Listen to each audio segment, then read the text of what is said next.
A'udzu billahi minasyaitonir rajim. Bismillahirrahmanirrahim. Assalamualaikum warahmatullahi wabarakatuh. Alhamdulillah. Alhamdulillahirabbil alamin wa bihi nasta'inu ala umuri dunya waddin. Asyhadu an la ilaha illallah wahdahu la syarikalah wa asyhadu anna Muhammadan abduhu wa rasuluh. Allahumma sholli wa sallim ala Muhammad wa ala alihi wa sahbihi asma'in. Amma ba'du. Para pemirsa, bapak-bapak, ibu-ibu, saudara-saudara, adik-adik, anak-anak cucuku semua yang ada dimanapun, mari saya mengajak untuk belajar mempelajari kitab suci Al-Quran dengan cara membaca ayat-ayatnya, diartikan, dipahami artinya, supaya kita nanti bisa mengambil manfaat untuk mengamalkan apa isi Al-Quran itu, yang pada dasarnya berupa perintah darangan Allah Subhanahu wa Ta'ala. Sebelum saya memulai membaca Al-Quran bersama-sama Anda, terlebih dulu saya perlu menyampaikan pendahuluan, di mana di dalam Al-Quran pada surat Ad-Dariyat ayat 56 Allah itu berfirman, A'udzu billahi minasyaitonir rajim. Wa ma khalaqtul jinna wal insa illa liya'buduni. Sungguh kami Allah tidak menciptakan jin dan manusia itu kecuali agar mereka beribadah, menyembah kepadaku. Jadi ayat ini menjelaskan bahwa semua jin dan manusia itu diciptakan tujuan semata-mata disuruh beribadah pada Allah. Kita menyadari bahwa kita diperintah seperti itu untuk menyembah pada Allah. Nah, untuk melaksanakan peribadatan pada Allah, Allah itu telah menentukan yaitu jalannya, yaitu dengan agama Islam. Sebagaimana Allah berfirman, Inna dina indallahil Islam. Sesungguhnya agama di sisi Allah yaitu agama Islam.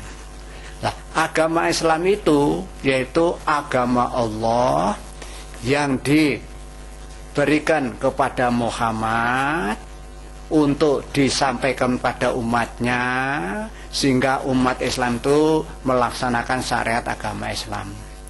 Nah, wujudnya ajaran itu yaitu kitab suci Al-Quran.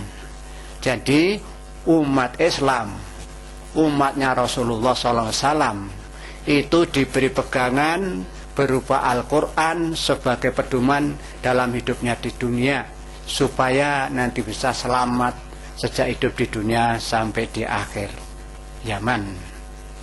Dalam Quran, dalam Al-Quran itu Allah juga ada berfirman, Syahrul Ramadan alladzi unzila fihil Quran hudalinas wa bayyinatin minal huda wal furqan ila akhiril ayat. Allah menjelaskan bulan Ramadan, yaitu bulan Ramadan pada waktu Al-Quran diturunkan pada waktu itu. Bulan Ramadan itu adalah bulan di mana Al-Quran diturunkan. Jadi Al-Quran itu diturunkan pada bulan Ramadan pada waktu itu. Hudalinas, Quran diturunkan itu oleh Allah, ditetapkan sebagai petunjuk bagi semua manusia. Jadi semua manusia itu mestinya harus mengikuti Al-Quran ini, karena ini jelas oleh Allah sebagai petunjuk untuk semua manusia. Tapi dalam Al-Quran di bagian depan itu jelaskan terhadap Al-Quran menurunkan Al-Quran sebagai petunjuk itu disikapi oleh manusia sendiri yang terbelah menjadi 3 kelompok. Ada manusia yang sikapnya itu menerima Al-Quran, itu yang tergolong termasuk orang-orang mutakin. Sebagaimana Allah berfirman, "Dzalikal kitab la raiba fihi hudalil mutakin." Al-Quran itu tidak ragu-ragu di dalamnya, tidak ada keraguan di dalamnya untuk petunjuk orang-orang yang mutakin. Lah orang yang mutakin itu mau menerima Al-Quran karena tidak ada ragu-ragunya Al-Quran itu, lah mereka menerima dengan sepenuh hati.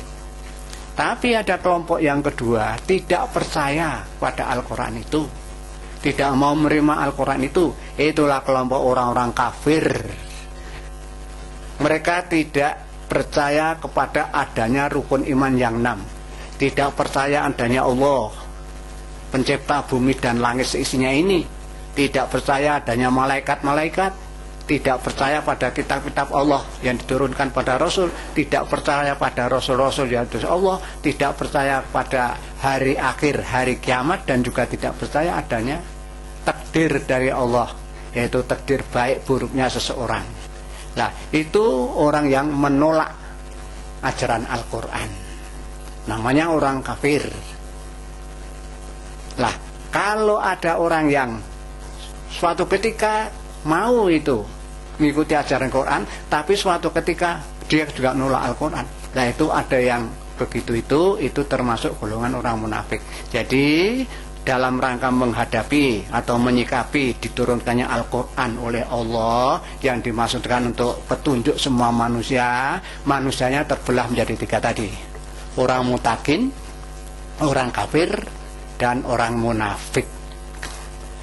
Dan Al-Quran itu sendiri, di samping menjadi petunjuk bagi para manusia, juga merupakan penjelasan daripada petunjuk itu sendiri.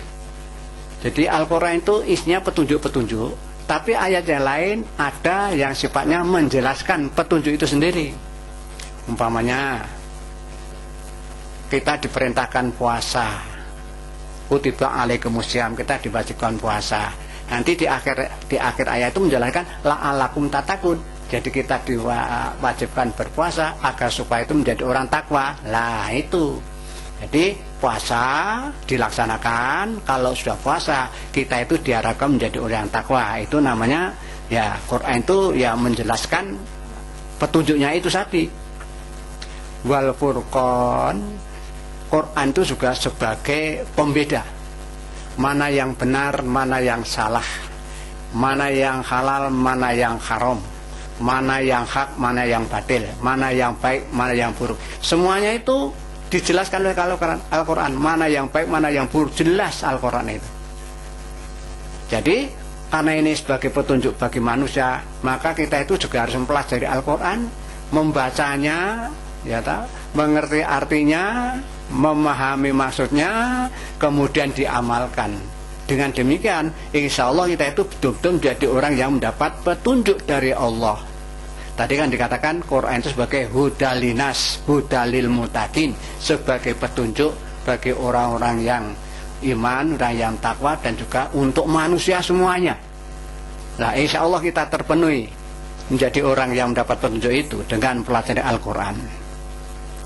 Nah, sebelum kita masuk materi mempelajari Al-Quran, perlu saya sampaikan motivasi lah. Yang menjelaskan fadilah, keutamaan membaca kitab suci Al-Quran yang sumbernya kami ambilkan dari sabda Rasul. Nah, apa toh keutamaan baca Al-Quran itu bagi si pembacanya? Nah, itu ada hadis, yaitu 1 An Ibnu Mas'ud radhiyallahu anhu qala Rasulullah sallallahu alaihi wasallam, man qara'a harfan min kitabillah falahu hasanatun wal hasanatu asra amsalihha la aqulu alif lam mim harfun walakin alifun harfun walamun harfun wa mimun harfun. Ini hadis diriwayatkan oleh Tirmidzi. Artinya apa? Dari Abu Mas'ud itu berkata bahwa mendapatkan informasi dari Rasulullah, yang Rasulullah itu bersabda yang intinya, man qara'a harfan minal kitabillah, maka siapa yang membaca 1 huruf dari kitab Allah yaitu Al-Quran, falahu hasanatun, baginya itu diberi oleh Allah, disediakan oleh Allah, yaitu satu kebaikan. Kemudian kebaikan yang dijanjikan satu kebaikan tadi itu dilipatkan 10 kali pahalanya. Jadi kalau kita membaca satu huruf Al-Quran saja sudah tersedia hasanat kebaikan dari Allah Subhanahu wa taala, yaitu 1 kalikan 10, itu satu huruf. Dan Rasul mengatakan, aku tidak mengatakan bahwa alif lam mim itu hanya satu huruf, tidak. Alif lam mim itu alif satu huruf, lam satu huruf, mim satu huruf. Jadi kalau kita membaca alif lam mim, nah itu tidak satu huruf tapi itu 3 huruf. Bayangkan, itulah pahala yang disediakan oleh Allah. Masa kita tidak ingin? Sebagai umat Islam harus sadar itu. Kita harus mau belajar Al-Quran, mengetahui isinya, sehingga kita dapat mengamalkan, sehingga kita itu dapat kebaikan dari Allah yang banyak sekali dengan kegiatan yang demikian itu. Itu satu hadis yang dikemukakan oleh Abu Mas'ud tadi seperti itu. Mari kita pegang sekali lagi. Kita baca satu huruf, diberi satu hasanat kalikan 10. Ini kita pegang. Yang kedua, An Utsman radhiyallahu anhu qala Rasulullah sallallahu alaihi wasallam, khairukum man ta'allamal Qur'an wa 'allamahu. Sebaik-baik dari kamu umat Islam, ya. Ini sabda Rasul, sebaik-baik kamu dari umat Islam yaitu orang yang mau belajar Al-Qur'an, setelah memahami, setelah mengerti isinya, lalu mau mengajarkan kepada orang lain. Nah, di sini bagaimana? Apakah kita itu ingin untuk menjadi orang yang dianggap paling baik menurut pendapat Rasulullah tadi? Yaitu syaratnya mau belajar Al-Quran dan kemudian mau mengajarkan kepada orang lain. Bapak-bapak, saudara-saudara sekalian, para pemirsa semuanya, kalau kita sudah mempelajari Al-Quran bersama saya di sini ini, lalu nanti selesai satu tahapan, berarti bapak-bapak dan ibu adik semua itu dapat pengertian Al-Quran itu, lalu diajarkan kepada istrinya, kepada anaknya, tetangganya, itu berarti Anda sudah menjadi orang yang paling baik di sisi Rasulullah. Kita mau belajar dan mau mengajarkan Al-Quran, mari kita cita-citakan, kita bercita-cita menjadi orang yang mau belajar dan mau mengajarkan Al-Quran. Nah, itu hanya kita ingin itba Rasul, mengikuti jejak Rasul yang mengajarkan kepada kita supaya kita mau belajar Al-Quran dan mau mengajarkannya kepada orang lain. Itu hadis yang kedua. Nah, ini saya ambilkan dari Al-Quran. Wa nunazzilu minal Qur'ani ma huwa syifaa wa rahmatul lil mu'minin wala yazidud zalimina illa khusara. Dan kami Allah telah menurunkan Al-Quran, dan kami Allah telah menurunkan dari Al-Quran itu ada mahwa sifat, ada penawar, ada suatu penawar. Artinya kalau kita belajar Al-Quran, dalam Al-Quran itu ada penawar atau obat, dan ada rahmat dari Allah bagi orang yang mukminin, yang iman. Tapi kalau orang-orang yang dolim, orang-orang yang tidak mau percaya kepada Al-Quran, dia mengejek Al-Quran, pokoknya melecehkan Al-Quran, itu orang dolim. Nah, orang yang seperti itu tidak mendapatkan manfaat sedikitpun dari Al-Quran. Orang lain menerima Al-Quran, dipelajari, dapat pahala, tapi kalau orang yang dolim tidak mau Al-Quran, dia tidak dapat apa-apa, bahkan yang didapat dia akan kerugian saja. Orang temannya lain itu mau belajar dapat pahala, dia tidak mau, malah mengejek dengan Al-Quran, ya sudah, dia tidak dapat apa-apa. Orang yang demikian itu artinya apa-apa itu tidak dapat pahala dari Allah, dan mereka itu rugi. Orang dikasih petunjuk supaya diikuti, supaya dapat pahala, kok nggak mau. Itu tadi surat Al-Isra ayat 82. An Ibni Abbas radhiyallahu anhu qala Rasulullah sallallahu alaihi wasallam, Innal ladzina laisa fi jawfihi syai'un minal Qur'an al baitil kharib. Sesungguhnya orang-orang yang dalam hatinya itu tidak berisi Al-Quran, tidak berisi ayat-ayat Al-Quran sedikit pun, orang macam itu oleh Rasulullah dimisalkan seperti rumah yang kosong atau rumah yang rusak. Bayangkan, kalau hati ini seperti rumah kosong, rumah rusak, itu kan tidak ada penghuninya. Jadi kalau tidak ada yang menghuni, siapapun boleh masuk ke rumah itu. Ya, wah, pemulung malam-malam masuk rumah itu, pencuri masuk rumah itu. Artinya apa? Hati yang kosong dari ayat Al-Quran itu, semua perbuatan yang dipimpin setan yang jelek-jelek itu masuk semua pada orang itu. Ya toh? Ada orang masuk rumah itu, ada orang main judi, ya silakan main judi di rumah itu. Artinya kita lalu ikut dan tidak punya Al-Quran dalam hatinya itu. Nah, malah tempat yang kosong itu tempat minum-minum bersama, tidak ada yang mengganggu, sudah perbuatan apapun jangan jahat masuk ke semua.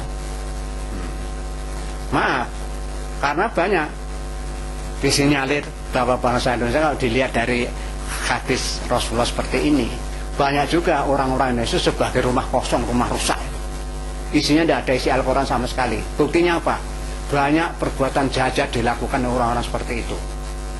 Orang yang hatinya tidak ada Al-Quran, yaitu ya minum enak saja, judi enak saja, bahkan minum saja berlomba-lomba di antara kalangan muda itu sampai mati di tempat. Itu kan apa? Hatinya kosong dari ajaran Al-Quran. Ya, semua perbuatan yang dipimpin setan dilakukan semua oleh orang-orang yang tidak punya Al-Quran dalam hatinya itu. Makanya supaya kita tidak diberi predikat orang yang berupa rumah kosong, yang misalkan sebagai rumah kosong, isilah hati kita ini dengan Al-Quran supaya kita tidak seperti rumah kosong, seperti rumah rusak yang akan dimanfaatkan oleh perbuatan-perbuatan yang dipimpin oleh setan itu tadi. Itu hadis dari Rasul mengajarkan seperti itu. Lalu ada lagi hadis ini, An Ibni Umar radhiyallahu anhuma qala Rasulullah sallallahu alaihi wasallam. Sambil Rasulullah mengelus dadanya sambil mengatakan, inna hadhil qulub, sesungguhnya hati ini, maksudnya hati yang dalam dada ini, membayangkan hatinya orang banyak, gitu loh Rasulullah mengatakan itu, tapi dengan mengelus dadanya, di dalam hati ini, sesungguhnya hati ini, ya, dalam hati ini, pasdaul hadidu ida asobahul ma. Jadi hati ini bisa berkarat. Loh, hati kok berkarat? Seperti besi yang kena air lalu berkarat. Nah, maksudnya hati yang berkarat itu yaitu hati yang kena kotoran-kotoran. Artinya tidak ada isi Al-Quran sama sekali. Umpamanya Quran itu kalau dibaca ada yang mengatakan bahwa kita itu supaya tidak jadi orang bakhil, ya harus infak, harus sedekah, harus zakat dan sebagainya. Tapi karena di dalam hati itu tidak ada ilmu Al-Quran seperti itu, ya sudah, punya harta benda digenggam sendiri, dimiliki sendiri untuk dia sendiri, yaitu orang bakhil. Karena apa? Hatinya berkarat karena tidak tahu isi Al-Quran, ada perintah yang memerintahkan kita harus infak, sedekah dan sebagainya tadi. Bakhil terus orang seperti itu. Terus umpamanya dalam Al-Quran dijelaskan aqim sholat, dirikanlah sholat. Karena orang tidak pernah baca Al-Quran, tidak tahu ada isinya Al-Quran seperti itu, suruh sholat, ya tidak sholat. Karena tidak sholat berarti hatinya ya kotor lagi, ya, berkarat lagi. Nah, tapi kalau orang belajar Al-Quran diperintahkan, oh ada perintah sholat toh, ya salat, ya otomatis hatinya ya karatnya sedikit berkurang gitu. Lalu kila ya Rasulullah, lalu dikatakan para Rasulullah, ya Rasulullah, bama jidauha.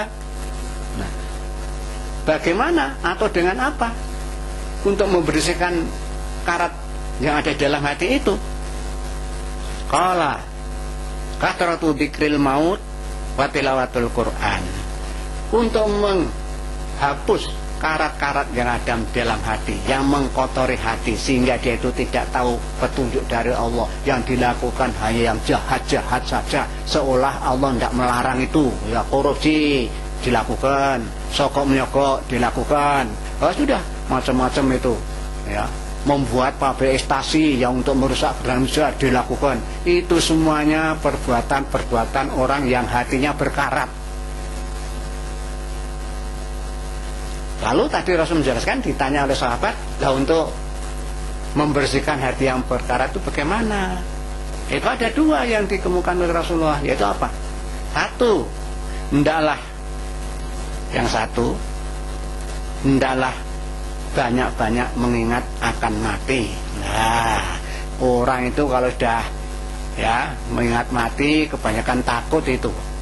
Sebab kalau sudah mati tidak bisa menikmati kekayaan yang dimiliki dunia itu, yang dicari dengan cara bermacam-macam cara, ada yang halal, ada yang tidak halal. Lah itu maunya mau mati terus, jika dia tidak mau mati. Sebab apa? Kalau sudah mati, ingat, orang mati itu paling banter yang dibawakan hanya 3 lembar kain putih sebagai pembungkus.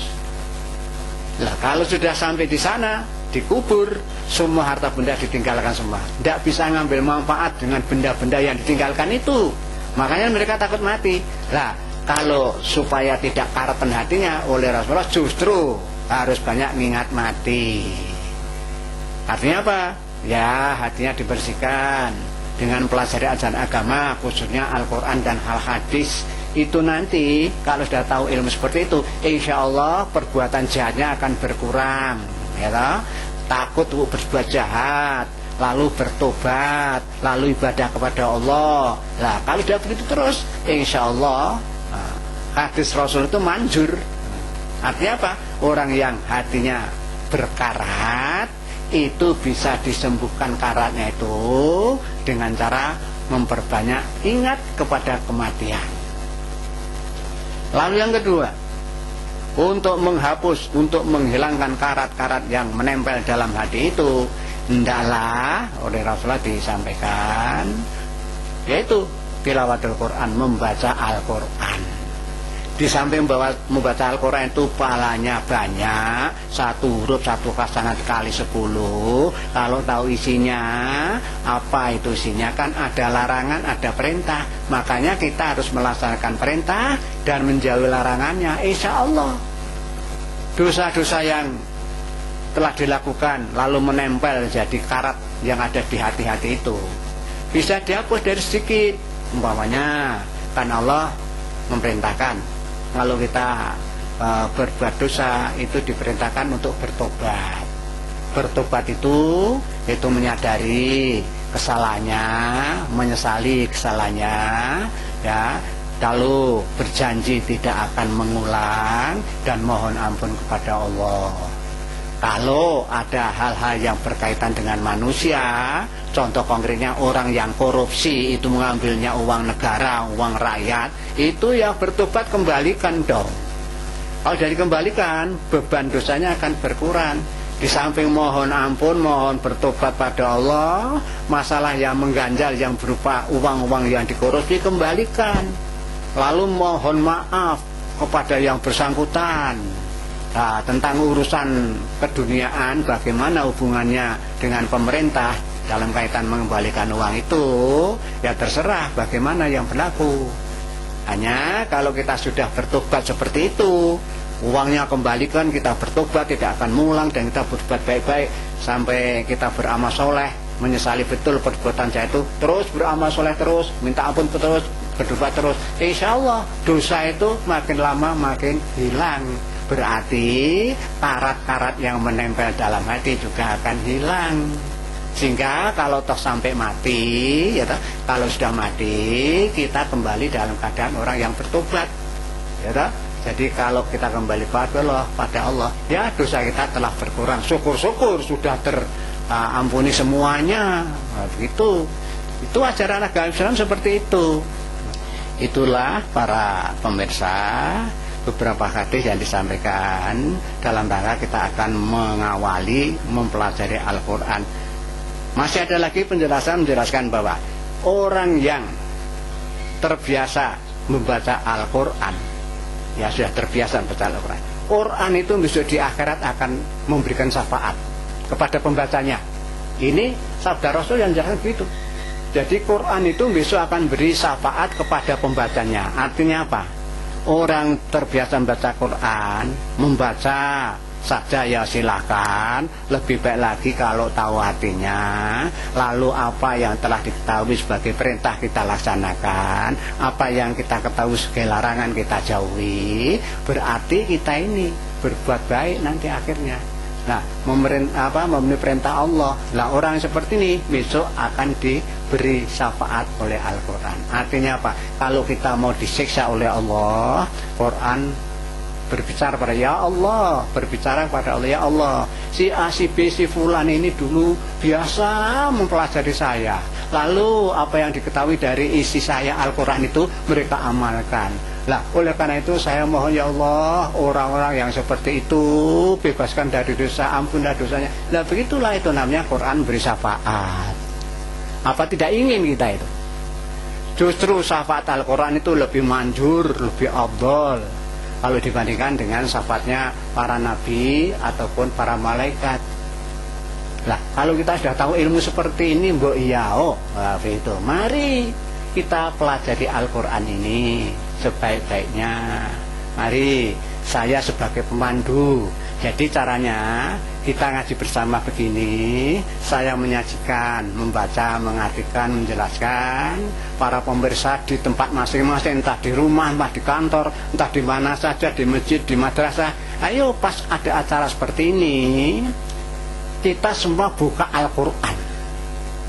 Ya, setelah saya baca, para pemirsa ngikuti, ikut membaca yang saya baca itu. Setelah saya baca, lalu saya artikan kata per kata, ayat per ayat. Nah, ayat per ayat, kata per kata, nanti satu ayat rampung, lalu saya baca, diterangkan artinya. Nah, nanti kalau sudah terbiasa begitu, para pemirsa mengikuti dengan cara belajar begini ini, nanti suatu ketika kalau pemirsa membaca sendiri, paling tidak waktu membaca itu ingat, oh ini artinya begini, oh maksudnya begitu. Nah, sekaligus berarti belajar membacanya dapat pahala, mengerti isinya dapat ya pedoman untuk pengamalannya, sehingga kita itu bisa mengambil manfaat bahwa Quran itu sebagai petunjuk bagi semua manusia, dan kita akan dapat manfaat dari bacaan Al-Quran itu. Demikianlah sebagai pendahuluan dalam rangka kita mau ngaji bersama untuk memahami isi Al-Quran. Nah, demikianlah, lalu saya teruskan saja masuk ke materi Al-Quran, yaitu yang dimulai dari membaca surat Al-Fatihah. Jadi para pemirsa, mari silakan buka Al-Quran bagian surat Al-Fatihah. Akan saya baca kata per kata, ya, satu kalimat lalu satu ayat, nanti dijelaskan artinya. A'udzubillahi minasyaitonirrajim. Bismillahirrahmanirrahim. Bismillahirrahmanirrahim. Dengan menyebut nama Allah. Bismillah. Dengan nama Allah, dengan menyebut nama Allah. Nah, Ar-Rahmanir-Rahim, Allah yang maha pemurah atau maha pengasih dan maha penyayang. Nah, kita ini diajar oleh Allah ini sebagai petunjuk. Kita itu berbuat apa saja yang baik-baik, itu hendaklah dimulai dengan bacaan Bismillahirrahmanirrahim. Kalau kita mau makan, sebelum makan ya Bismillahirrahmanirrahim. Ini dimulai saja. Bismillah dipraktekkan. Berbuat apapun yang baik, kita baca Bismillahirrahmanirrahim. Mau berangkat kantor, Bismillahirrahmanirrahim. Adik-adik, anak-anak yang mau belajar, Bismillahirrahmanirrahim. Sudah, mau berbuat apa saja, mau bepergian, mau belanja, Bismillahirrahmanirrahim. Sebab kalau kita sudah membaca Bismillahirrahmanirrahim, berarti kemana saja kita pergi itu dapat perlindungan Allah, dilindungi oleh Allah. Kenapa? Kita selalu ingat Allah masalahnya dengan menyebut dengan nama Allah, ya, menyebut nama Allah yang pemurah dan maha penyayang. Pemurah itu maksudnya bahwa Allah itu sifatnya pemurah. Semua saja diberi. Orang mukmin, orang Islam, orang mutakin, orang kafir, orang munafik, semua oleh Allah diberi rezeki, ya lah, diberi kesempatan mendapatkan kenikmatan, sudah semua diberi. Nah, justru dalam memberi itu dalam praktek nyataan hidup sehari-hari, justru yang tidak orang Islam tidak iman itu malah justru dia itu dapat banyak. Karena apa? Caranya Allah memberikan juga harus melalui ikhtiarnya masing-masing. Nah, dalam rangka mencari itu, kalau orang iman itu harus pilih-pilih yang mana yang halal, yang mana yang batil, yang mana yang haram, dan tahu semua. Kalau hati-hati. Tapi kalau yang tidak tahu ilmu halal, haram, pokoknya asal dapat, ya itu malah dapat banyak. Nah, tapi ingat, itu rahman Allah. Tapi kalau orang caranya mencari itu ya tidak benar, tidak sesuai aturan Allah, itu Allah yang membiarkan saya, silahkan. Tapi ingat, siapa yang mencari rezeki tidak sesuai dengan aturan Allah, nanti bisa saja dia itu di dunia dapat banyak, tapi di akhirat tidak dapat apa-apa itu. Lah, kalau Rahim, Allah itu maha pengasih, Allah itu maha penyayang, sayang, menyayang, kasih sayang. Sayangnya Allah itu apalagi akan diberikan kepada orang yang beriman, orang Islam besok di akhirat.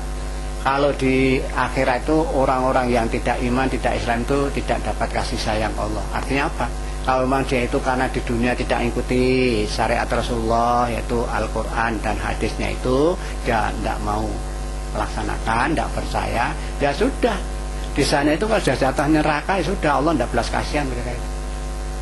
Tapi kalau orang yang iman tapi ya terpaksa ada yang berbuat dosa, ya Allah itu ya hukum dulu, setelah dihukum selesai ya pembersihan dosa itu, ya dikasih sayang, disayang Allah, diangkat dari neraka masuk surga, begitu. Itu pengertian Bismillahirrahmanirrahim, kira-kira seperti itulah. Kemudian Alhamdulillahirabbil alamin. Alhamdulillah, segala puji, lillah, itu milik Allah. Artinya apa? Segala pujian itu yang pantas dipuji ya hanya Allah. Pujian itu hanya untuk Allah. Jadi tidak benar kalau ada orang yang suka dipuji-puji. Tidak boleh puji-puji. Paling banter yang penghormatan lah, ya menunduk, ya assalamualaikum. Tapi tidak boleh lalu memuji-muji. Alhamdulillah, segala puji itu hanya milik Allah. Yang pantas dipuji itu hanya Allah. Jadi tidak baik dan tidak benar kalau ada orang yang jiwanya itu minta dipuji-puji, dihargai, dihormat, mentalnya seperti itu. Wah, sepertinya dia itu lebih tinggi dari yang lain, harus dihormat, harus jiwa, begitu tidak benar itu. Yang pantas begitu itu hanya Allah, yang dipuji-puji itu. Rabbil alamin, Allah itu ya yang menciptakan langit bumi dan yang memelihara isi langit bumi ini, semua yang melihara oleh Allah. Ya, tumbuh-tumbuhan dari biji-bijian tumbuh, agak besar lagi, lalu berbuah, itu semuanya yang melihara Allah.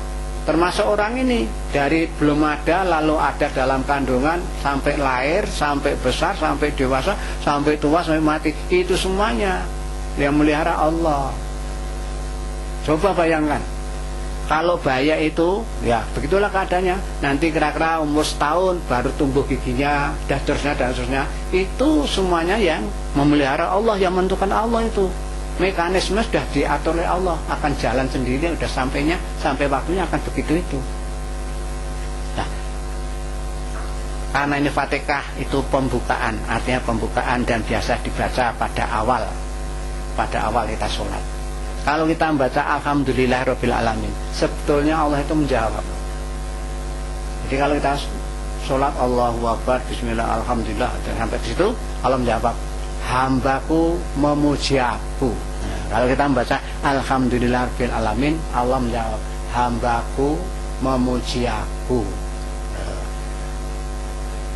Selanjutnya Ar-Rahman Ar-Rahim, Allah yang maha pemurah dan Allah yang maha penyayang. Artinya seperti tadi itu, seperti yang dijelaskan di Bismillah tadi, Bismillahirrahmanirrahim.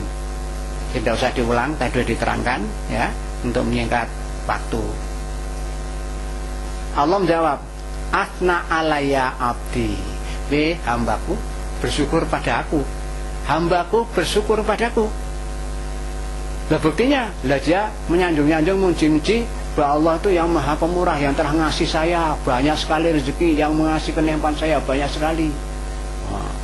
Allah yang mengasihi saya, kasih sayang pada saya, ya, kasih sayang pada saya, kepada anak saya, semua dikasih sayang. Nah, Allah tahu, kamu semua begitu ya, bersyukur padaku caranya begitu. Saya itu kan yang ngasih ya, dia merasa dikasih lalu bersyukur. Termasuk disayangi oleh Allah ya bersyukur.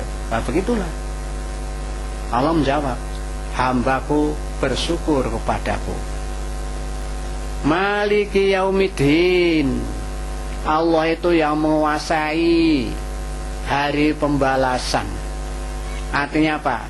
Besok itu ada suatu hari, kalau sudah sampai waktunya, dunia itu hancur luluh, sudah berubah jadi alam yang lain, yaitu alam akhirat. Nah pada waktu sudah jadi kiamat, itu hari kiamat itu yang kuasa pada hari itu ya Allah itu. Allah itu yang menguasai, yang memiliki, ya, yang menjadi raja pada hari pembalasan. Hari agama itu hari pembalasan. Jadi pada waktu hari kiamat itu, nanti itu juga yaumul hisab, ada hari penghisapan amal. Pada waktu itu amal manusia sejak hidup di dunia dari kecil sampai mati itu sebetulnya sudah dicatat itu oleh malaikat itu. Nah nanti sana akan ditimbang itu. Yang baik, amal baiknya berat timbangannya, lalu dia itu masuk surga. Kalau amal jeleknya itu yang paling banyak, di dunia tidak pernah ibadah pada Allah, disuruh nyembah tidak menyembah, malah tidak percaya pada Allah, orang macam itu termasuk orang kafir, orang munafik itu, nanti timbangan amalannya ya yang berat, yang amal jahatnya.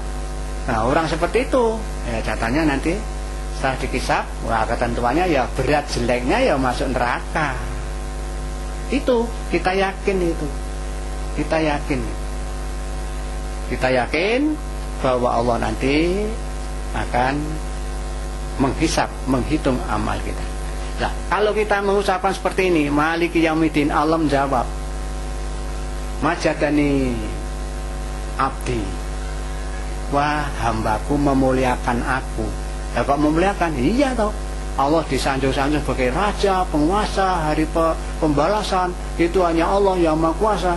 Itu kan namanya menghargai sekali pada Allah, memuji kepada Allah. Tidak hanya sekedar muji, tapi yang memuliakan. Jadi yang dimuliakan untuk bisa jadi raja pada hari itu ya Allah itu paling mulia pada waktu itu.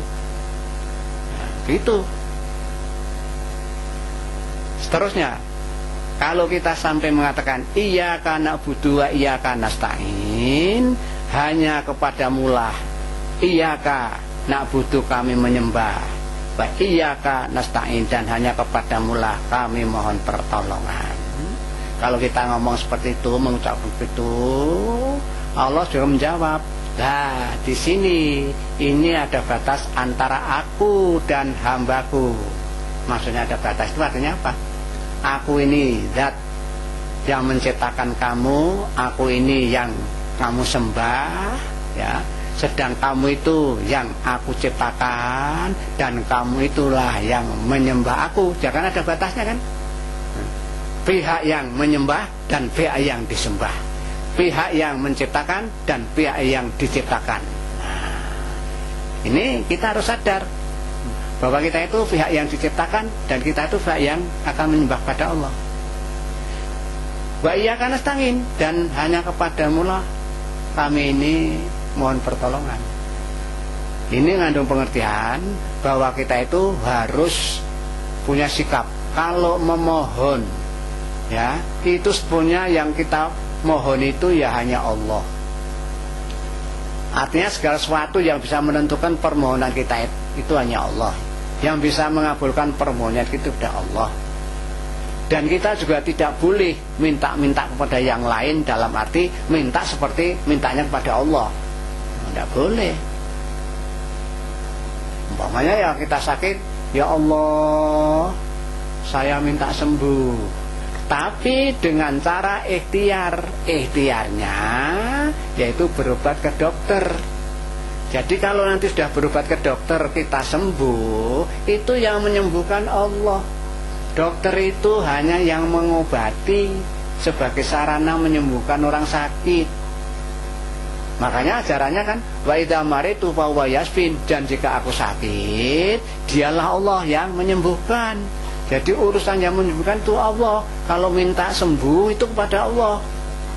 Kalau Pak Dokter ya hanya minta, Pak Dokter saya minta tolong Bapak Dokter mudah-mudahan dapat sebagai sarana dikabulkannya aku mohon sembuh kepada Allah, begitu.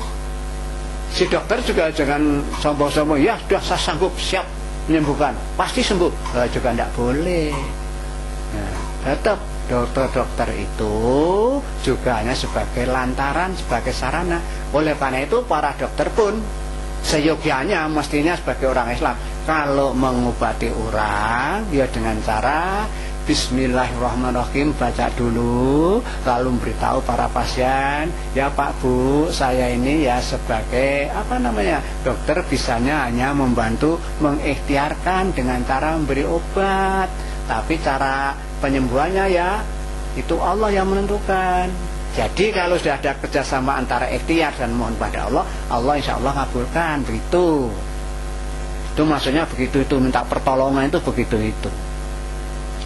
Nah, jangan sampai minta pertolongannya kepada pihak yang lain. Pihak yang lain itu artinya apa? Sesuatu yang dianggap mempunyai fungsi seperti Allah kalau diminta bisa ngabulkan. Nah, minta rezeki ya Allah, ya Rojak, kasihlah saya rezeki yang banyak, itu.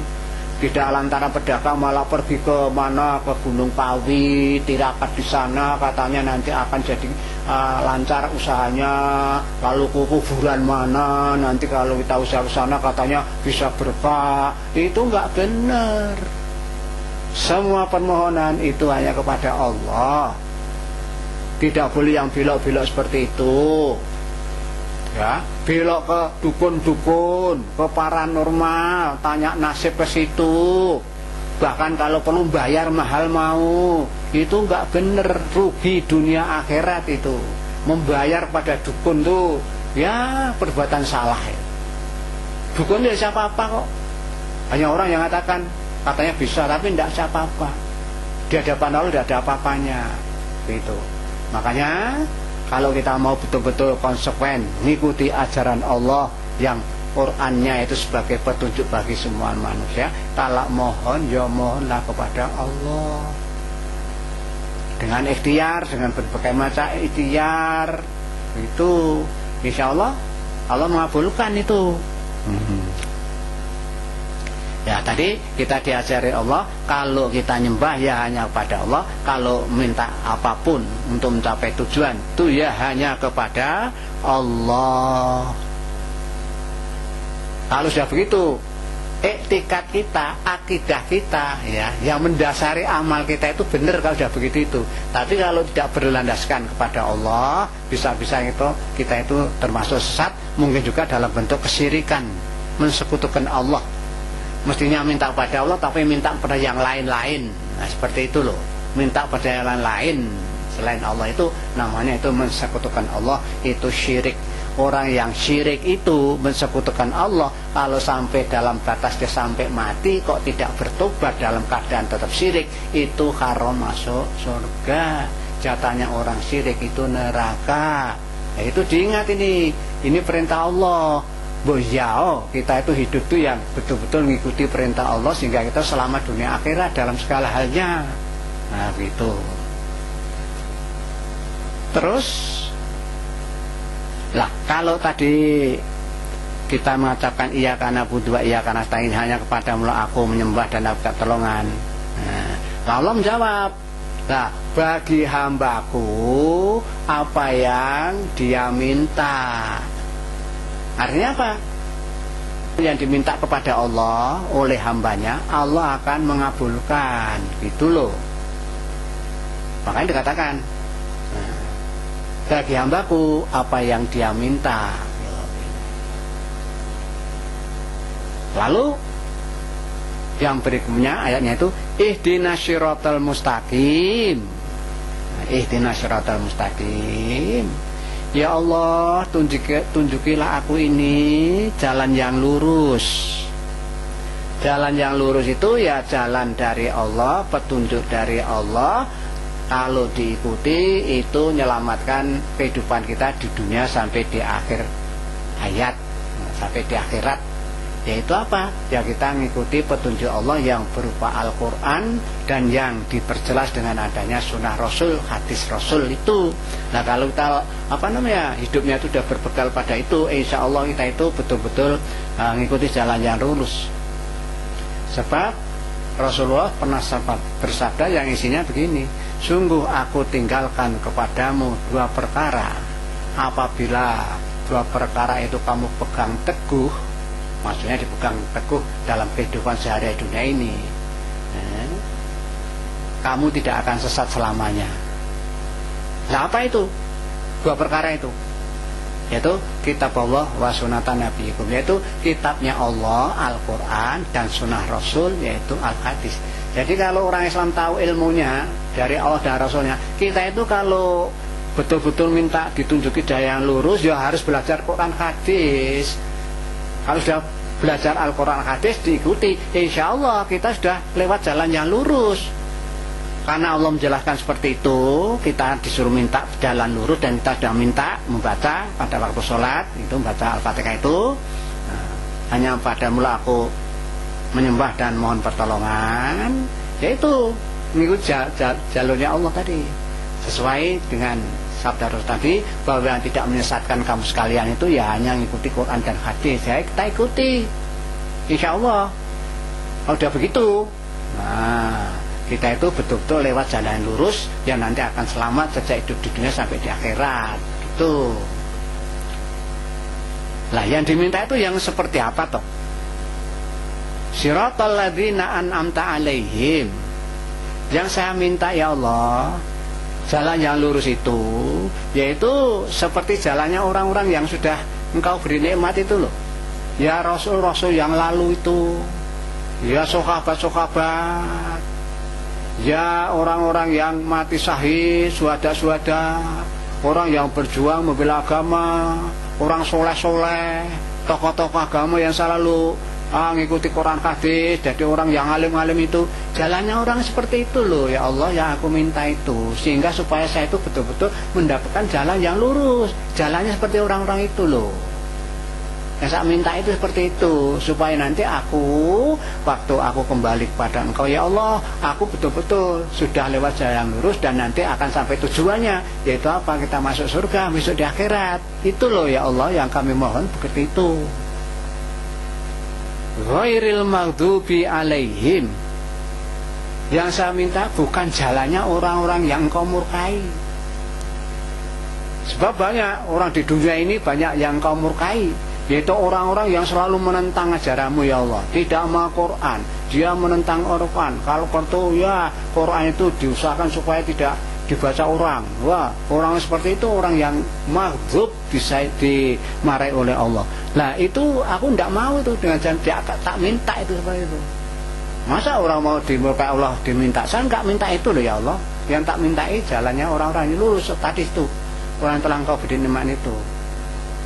Dan juga saya tidak minta itu. Yang tak minta orang jalannya orang nikmat yang sudah dinikmat, dan bukan jalannya orang sesat tapi menyesatkan.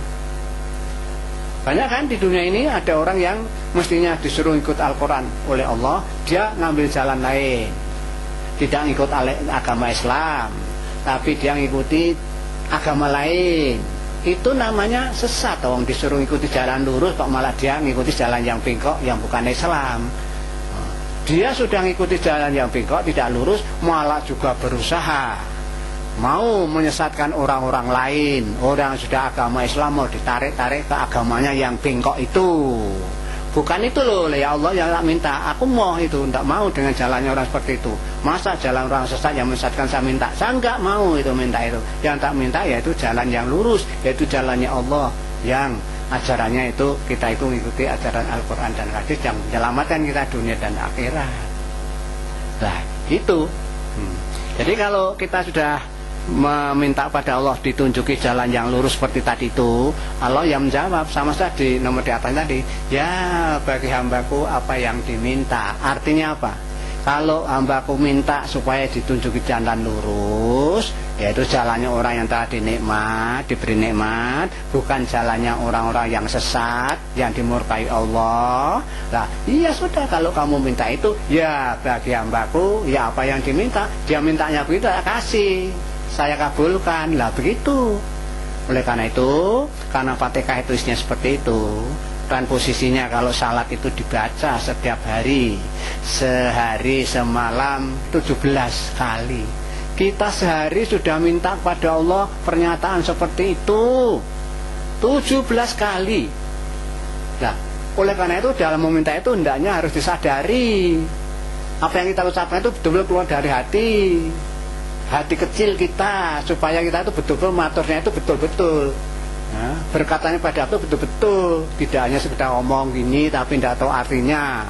Minta jalan lurus, wah kehidupannya tidak lurus, jadi pegawai korupsi, ya sogok-sogokan, tidak lurus semua itu. Itu namanya waktu sholat baru mengucapkan ucapan-ucapan Al-Fatihah, tapi bukan yang keluar dari hati nurani seperti itu. Makanya saya menyarankan, mengajak para pemirsa kalau membaca Al-Fatihah khususnya dalam sholat, betul-betul direnungi, dihayati, dimengerti artinya, betul-betul kayak itu menghadap Allah, seolah-olah Allah itu di hadapan kita itu betul-betul matur pada Allah, minta pada Allah sungguhnya. Lah begitu perasaan kita. Nah, perlu ditambahkan sedikit mengenai Al-Fatihah ini. Al-Fatihah ini kalau kita hitung ayatnya itu 7. Ayatnya 7. Dan setiap hari diulang-ulang 17 kali paling tidak. Kalau salat wajib saja, kalau ditambah salat sunnah ya lebih. Makanya karena ayatnya 7 diulang-ulang, itu disebut surah Al-Fatihah itu As-Sab'ul Mathani, ayat yang isinya 7 ayat yang selalu diulang-ulang, karena itu merupakan kalimat puji-pujian kepada Allah. Oleh karena itu, karena kita sudah 17 kali membacanya itu, mari kita hayati betul. Sudah 17 kali bacaan setiap hari, kok kesannya masih belum, sepertinya mintanya kok belum betul-betul. Buktinya masih jalan yang tidak lurus lah yang ditempuh kebanyakan bangsa Indonesia ini. Ya kita lihat saja keadaan di Indonesia seperti ini, itu menampakkan sekali itu. Kalau dikaitkan dengan hadis di atas tadi, orang-orang seperti itu hatinya masih berkaraten, ternyata waktu membaca Al-Fatihah belum menyentuh seperti apa yang diharapkan. Mari kita sadari mulai dari sini. Insya Allah asal kita itu membaca Fatihah dengan benar, dengan proporsional, ya seperti seharusnya, dan insya Allah kita itu akan jadi orang yang betul-betul ya ikhlas beribadah, sehingga kita itu tidak berbuat yang tidak baik.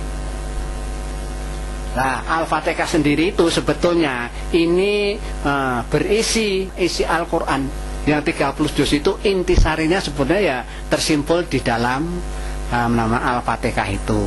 Itu namanya Ummul Quran. Karena ini sudah jadi intinya Al-Quran, mari kita pelajari, ya kita hayati, kita amalkan betul-betul seolah-olah kita sudah mengamalkan Al-Quran 30 30 juz. Wong isinya di sini inti pokoknya kan iyyaka na'budu wa iyyaka nasta'in. Aku hanya menyembah kepada Allah dan aku hanya minta pertolongan dan tunjuki aku jalan yang lurus. Kalau sudah hanya menyembahnya pada Allah, mintanya kepada Allah, lalu kita ditunjuki jalannya lurus, insya Allah kita selamat dunia dan akhirat. Begitu. Maaf saja, mari saya minta ini. Masalah Fatihah itu diresapkan ke dalam hati, karena kita setiap hari sudah membacanya 17 kali. Yang belum tahu artinya, mari buka-buka toh, buka buku Quran yang terjemahan itu, dibaca artinya, lalu direnung-renungkan. Kalau salat saya sudah bisa apa belum toh, seperti yang diharapkan dalam pengajian ini, memahami kata per kata, memahami artinya, tahu keseluruhan isinya, akhirnya diamalkan. Kalau kita sudah begitu, insya Allah kita itu betul-betul melaksanakan apa perintahkan Allah. Sholat ya sholat, kita baca bacaan yang dituntunkan, cara membaca yang benar, supaya apa yang kita ucapkan itu diridhoi Allah Subhanahu wa ta'ala, sehingga kita itu dalam beramal bisa sempurna dan dengan keikhlasan hati, dan diterima sebagai amal soleh yang besok akan menghantarkan kita kembali kepada Allah, yaitu mendapatkan pahala yang setimpal dengan amal perbuatan kita di dunia. Dan mudah-mudahan semua kesalahan-kesalahan yang kita lakukan dalam hidup di dunia itu diampun oleh Allah, sehingga betul-betul kita itu akan kembali kepada jalan yang lurus, yaitu yang berupa Al-Quran yang diperjelas dengan Al-Hadis. Mudah-mudahan yang saya sampaikan secara singkat ini betul-betul dihayati oleh para pemirsa. Syukur-syukur sudah tahu ilmu seperti ini, ditular-tularkan, diajar-ajarkan kepada pihak lain, entah istrinya, entah anaknya, entah saudaranya, dan lain sebagainya. Akhirul kalam, wassalamualaikum warahmatullahi wabarakatuh.